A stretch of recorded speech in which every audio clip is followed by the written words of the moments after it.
आणि यानंतर एक मोठी बातमी पिंपरी चिंचवडमधनं आहे। ही बातमी आपण बघणार आहोत। पिंपरी चिंचवडमधनं एक महत्त्वाची बातमी हाती येते। एक अपघात झालेला कालच्याच दिवशी आणि त्या अपघातासंदर्भातलीच ही बातमी आहे। पिंपरी चिंचवडमधनं पोलिसांनी या संदर्भात घातपाताचा संशय व्यक्त केलेला होता। एका गाडीला आग लागली, 4 जणांचा होरपळून मृत्यू झालेला होता आणि हा केवळ अपघात नाही तर हा घातपात असू शकतो अशी शक्यता पोलिसांनी व्यक्त केली होती आणि त्या दृष्टीने तपासही सुरू झालेला होता।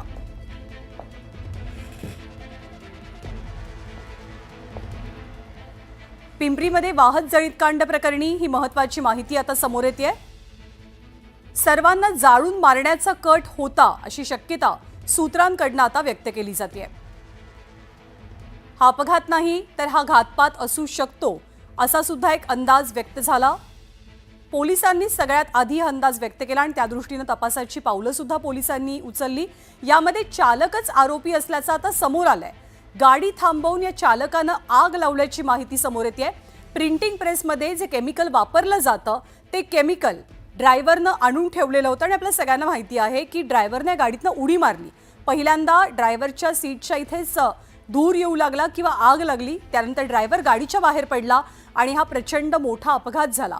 या अपघाताची आणि या जळीत कांडाची दृश्य ही प्रत्येकाला हादरवणारी होती। सर्वांना पहिल्यांदा हेच वाटलं की हा एक अपघात आहे, पण या अपघातामध्ये आता घातपाताचं कनेक्शन सुद्धा समोर आलंय। वैभव सोनवणे आपल्याला अधिक माहिती देतील। वैभव, काय नेमका प्रकार आहे? अत्यंत धक्कादायक प्रकार आहे। जनार्दन हवर्डीकर नावाचा जो चालक आहे या गाडीचा, त्यानं आपल्याला मजुराची कामं सांगतात याचा राग धरलेला होता मालकावरती किंवा हे कर्मचारी जे आहेत त्यांच्यावरती। आणि याच प्रिंटिंग प्रेसमध्ये जे थिनर वापरलं जातं, केमिकल जे वापरलं जातं ते केमिकल त्यानं भरून गाडीमध्ये ठेवलेलं होतं आणि हिंजवडीमध्ये आल्यावरती वारजावून निघून ही गाडी जी आहे ती या सगळ्या 12 कर्मचाऱ्यांना घेऊन हिंजवडीमध्ये आले। प्रक्रिया सुरू आहे। आरोपी मेडिकल कस्टडीमध्ये आहे, तो इंज्युर्ड आहे, त्याला ताब्यात घेण्याची प्रक्रिया आम्ही करत आहोत आणि पुढील तपास हिंजवडी पोलीस करत आहेत। कारण काय झालं आणि यामध्ये व्हेकल इन्स्पेक्शन केल्यानंतर त्या ठिकाणी आम्हाला खाली आगपेटी आणि काही जळालेले वस्तू मिळाले, काही एक्झिबिट्स फॉरेन्सिकला मिळाले। आरटीओच्या इन्स्पेक्शन मध्ये कुठेही शॉर्ट सर्किट बद्दल त्यांच्याकडून पुष्टी झाली नाही किंवा गाडीचे जे पार्ट्स असतात त्याबद्दल। फर्दर इन्व्हेस्टिगेशन मध्ये आणि इंट्रोगेशन मध्ये आम्ही ज्यावेळेस तपास केला आणि इतर विटनेसेस व्हेरीफाय केले त्यावेळेस कळलं की कंपनीमध्ये चालकाचा इतर जे एम्प्लॉईज आहे, ज्या बसमधून तो घेऊन जात होता रोज, त्यांचे वाद होते। दिवाळीमध्ये याचा पगार दिला गेला नव्हता, तसेच याला ड्रायव्हिंग व्यतिरिक्त इतर मजुरीची कामं दिली जातात, या बाबतीत या चालकाचा यांच्यावर रोष होता। या सगळ्या टेस्टिमनीवरून फर्दर इंट्रोगेशन मध्ये आम्हाला माहिती मिळाली आणि आरोपींनी गुन्ह्याची कबुली दिलेली आहे। पुन्हा नेमकं मारायचा उद्देश होता की सगळ्यांनाच? ही तपास सुरू आहे आता। यामध्ये त्याचा प्राथमिक 3 ते 4 लोकांवर जास्तीचा राग होता। आता फर्दर इंट्रोगेशन मध्ये ही बाब निश्चित होईल। त्यांचाच मृत्यू झालाय की ते वाद बचावले आणि ते दुसऱ्यांचा बचावलेले आहेत। मागे बसलेले जे 4 आहेत त्यांचा मृत्यू झाला। मागचा डोर का ओपन झाला नाही? इमर्जन्सी एक्झिट असतो, तो डोर का ओपन झाला नाही? त्याच्यामध्ये कुणाच्या म्हणजे ते अंडर इन्व्हेस्टिगेशन आहे। जशी इन्व्हेस्टिगेशन प्रोग्रेस होईल आणि आम्हाला फर्दर रिपोर्ट्स येतील त्याच्यामध्ये आम्ही ते क्लिअर करू। या सगळ्या घटनेला अंजाम कसा, म्हणजे कुठे दिला त्याच्या डोक्यात?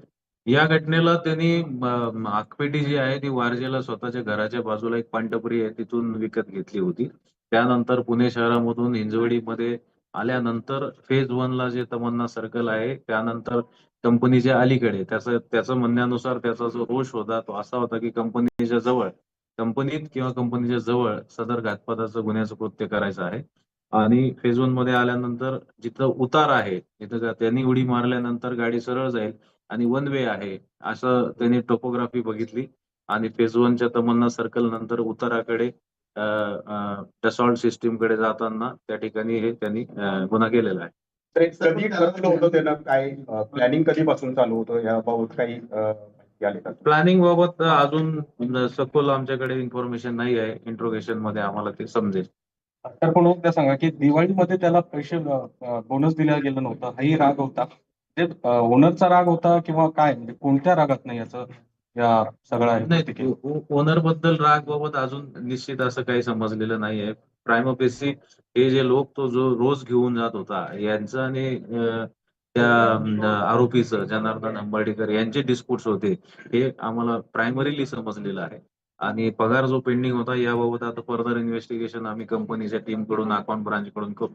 आता हा जो याची काय पार्श्वभूमी आहे का गुन्हेगारी किंवा काय आहे? नाही याची पार्श्वभूमी नाही आहे. मेंटली काय डिस्टर्ब वगैरे नाही, आता सध्या तरी आम्हाला काय असं दिसून आलं तर हा परमनंट एम्प्लॉय होता की कॉन्ट्रॅक्ट एम्प्लॉय होता त्या कंपनीचा? ते व्हेरीफाय करून सांगतो.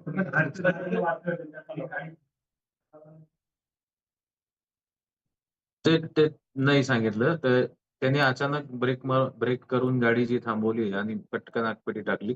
आगीचा पहिला भडका उडल्यानंतर कॅओस तयार झाला आणि मग ही पुढची घटना सगळी झालेली. केमिकल जखमी आहेत आणि त्यांच्या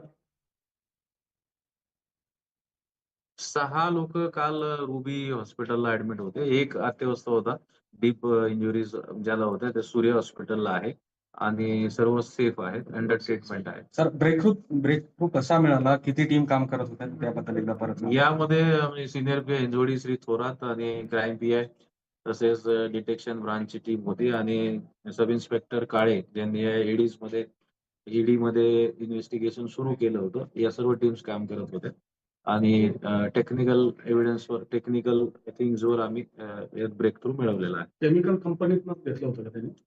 हो, बेन्झिन सोल्युशन केमिकल जे प्रिंटिंग मध्ये लागतं ते कंपनीतून त्याने आदल्या दिवशी 1 लिटर सर, त्याचे काही CCTV वगैरे आहेत का कंपनीमध्ये किंवा केमिकल वगैरे घेऊन येतो असं काही त्याचे ते CCTV? मी व्हेरीफाय करतोय.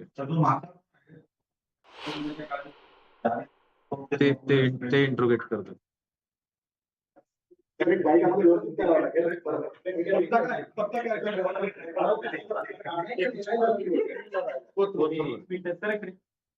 हिंदी पण नाही.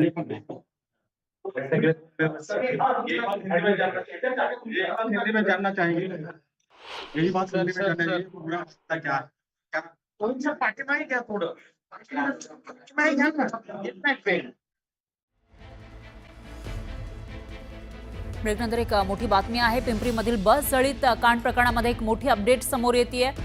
यामध्ये सगळ्यांना जाळून मारण्याचा कट होता का असा सवाल उपस्थित होतोय. अपघात नाही तर घातपाताची शक्यता वर्तवली जाते. सूत्रांनी ही माहिती दिलेली आहे. मात्र हा घातपात घडवण्याची कोणी हे सगळं प्लॅनिंग केलेलं असेल असा सवाल या ठिकाणी उपस्थित होतोय. पिंपरीमधील बस जळालेली होती कालची ही घटना, ज्याच्यामध्ये 12 कामगार प्रवास करत होते. त्यापैकी 4 कामगारांचा होरपळून मृत्यू झालेला होता, तर त्या कामगारांचा घातपात घडवण्याचा प्लॅनिंग होता अशी माहिती सूत्रांकडून मिळते. मात्र हे प्लॅनिंग नेमकं कोणी केलं होतं, कोणाला हा घातपात घडवायचा होता असा सवाल या ठिकाणी उपस्थित होतोय.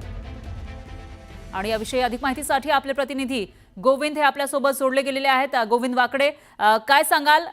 जी बस जळालेली होती त्याच्यानंतर संपूर्ण महाराष्ट्रामधून हळहळ व्यक्त केली जात होती, कारण 4 जिवंत लोक हे होरपळले होते काल. घातपात होता असा संशय आता व्यक्त केला जातो. नेमकं कोण हे घातपात घडवू शकतं? अर्थातच फरा हा वायोना ग्राफिक्स नावाची जी प्रिंटिंग प्रेसची कंपनी होती हिंजवडी फेज 1 मध्ये, त्याचे हे सगळे कर्मचारी होते जे धैर्ययुतनं काल सकाळी 8 वाजता त्यांच्या कामावर जायला निघाले होते. मात्र कंपनी काही किलोमीटरवर अंतरावर असतानाच या बसला अचानक आग लागली आणि पुढे जी दुर्घटना घडली ते संपूर्ण महाराष्ट्राने पाहिली. आता जी माहिती मिळते ती अशी आहे की पोलीस सूत्रांनी दिलेल्या माहितीनुसार की या घटनेमध्ये अत्यंत संवेदनशील माहिती पोलिसांच्या हाती लागली आणि अगदी पुढच्या अर्ध्या तासामध्ये पिंपरी चिंचवड पोलीस ही माहिती आता पत्रकार परिषदेद्वारे सगळ्या माध्यमांसमोर ठेवणार आहेत. या सगळ्या प्रकरणामध्ये कोणी घातपात केलाय का अशी जी शक्यता वर्तवली जाते त्या संदर्भात पोलीस माहिती देतील का या होणाऱ्या पत्रकार परिषदेमध्ये याकडे सगळ्यांचं लक्ष लागले. मात्र काल जेव्हा ही घटना घडली तेव्हापासून आता 24 तास होत आहेत. आतापर्यंत या संदर्भात कोणावरही गुन्हा दाखल केला नव्हता. तर ही सगळी घटना जी आहे ते एक अपघात म्हणून पोलिसांकडे नोंद होती. आता मात्र पोलिसांना काही ठोस माहिती त्यांच्याकडे मिळाली आहे आणि ती अत्यंत संवेदनशील असल्याचं पोलिसांनी देखील सांगितलंय. ती माहिती नेमकी काय आहे या संदर्भात पोलीस थोड्या वेळात पत्रकार परिषदेत माहिती देतील. मात्र हा सगळा पूर्वनियोजित कट होता असं सूत्रांच्या बोलण्यातून आलेलं आहे आणि म्हणूनच या सगळ्या घटनेला नाट्यमय वळण जळण येण्याची शक्यता आहे आणि हा सगळा जर प्रकार कोणी पूर्वनियोजित कट करून केलेला असेल तर या बसमध्ये जे 12 ते 15 प्रवासी होते त्या निश्चितच. सगळ्यांच्याच जीवावर हे बेतलं असतं आणि म्हणून आता सगळ्यांची नजर आहे की पोलीस या संदर्भात काय माहिती देत आहेत. निश्चितच गोविंद, हा अपघात होता, घातपात होता असं पोलिसांना का वाटतंय, का संशय आहे तसा? काल जेव्हा या सगळ्या प्रकरणाची पोलिसांनी चौकशी केली, स्वतः प्रादेशिक परिवहन अधीक्षक RTO देखील या सगळ्या बसची पाहणी करण्यासाठी आले होते आणि प्रत्येकांचं दोनच निष्कर्ष निघत होते. एक तर हा सगळा प्रकार अचानक लागलेल्या आगीमुळे झालाय, मात्र जेव्हा फिटनेस सर्टिफिकेट चेक करण्यात आलं ते एकदम ओके होतं. त्याचबरोबर परवाने आणि सर्व्हिसिंग गाडीची झाली होती. मग असं काय घडलं असेल की एवढी मोठी आग लागली, हा एक प्रश्न त्यांच्या समोर होता जो सुटत नव्हता. आणि दुसरी गोष्ट, जेव्हा या बसचे मागचे दरवाजे निघले नाही, येथे लॉक केल्या गेले होते का, हे दोन प्रश्न याचा तपास पोलीस करत होते. अर्थात इथेच पोलिसांना संशय आला असावा आणि त्या दृष्टीने या सगळ्या घटनेचा तपास करत असताना आता जी पोलिसांनी माहिती दिली त्यानुसार आता थोड्या वेळात जी पत्रकार परिषद ते घेत आहेत त्यामध्ये अत्यंत संवेदनशील माहिती आपण त्या पत्रकार परिषदेमध्ये मांडणार आहोत, एवढंच पोलिसांनी सांगितलंय. अर्थात या संवेदनशील माहितीच्या आधारे ते कोणावर गुन्हे दाखल करतायत, कोणाला ताब्यात घेतायत किंवा कोणाला ताब्यात घेतलंय याची देखील ती माहिती देतील. मात्र तातडीनं ही पत्रकार परिषद पिंपरी चिंचवड पोलिसांनी आता भरवली आहे. थोड्या वेळात त्या संदर्भात ती माहिती देतील. निश्चितच गोविंद, त्यामुळे आता होणारी ही जी पत्रकार परिषद आहे त्याच्यामध्ये काय माहिती पोलिसांकडून दिली जाते ते बघावं लागेल. धन्यवाद तुम्ही दिलेल्या या सविस्तर माहितीसाठी.